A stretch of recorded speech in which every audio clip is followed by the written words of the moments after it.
Ingine mchakato mzima mpaka timu inafuzu World Cup ulikuwa ni wa namna gani? Kwa sisi tulijiwekea malengo na kocha wetu pia alijiwekea malengo kwamba tunaenda kushindana kwenye hayo mashindano.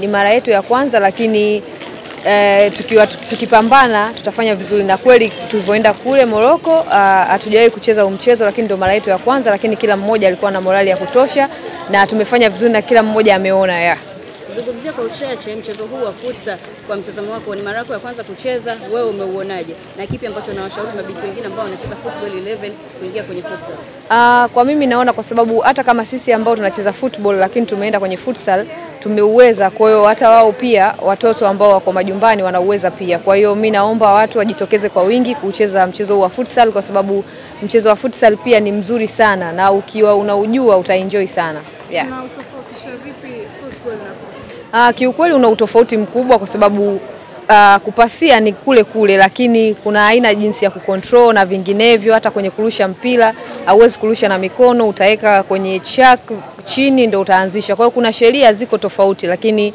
ukijua sheria utacheza vizuri tu.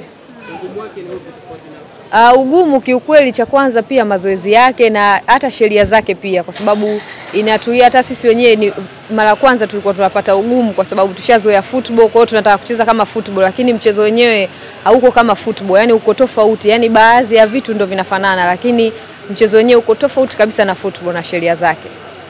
Hatua ya finali yenyewe mnacheza na Morocco, pengine unaweza kutupitisha namna ambapo mlikuwa mnajisikia wachezaji? Kwa sisi tulijiwekea malengo kiukweli, na kila mmoja kama mnavyojua sisi Tanzania uwaga hatukubali kushindwa. Tunasema kwamba hata kama huu mchezo umekuja mara yetu ya kwanza, lakini kila mmoja apambane kwenye nafasi yake, na kama mlivyoona kwamba tumepambana na tumefikia hatua hiyo ya nusu finali mpaka tukaingia finali, na hichi ambacho tumekipata kwa kuwa washindi wa pili, tunamshukuru Mwenyezi Mungu kwa hichi ambacho tumekipata, kwa sababu kuna wengine ambao walikuwa wazuri pia lakini hawakupata hii nafasi. Kwa hiyo hata sisi pia tunasema huu ni mwanzo mzuri, na next time tutafanya vizuri zaidi hapo na tutakuwa mabingwa inshallah.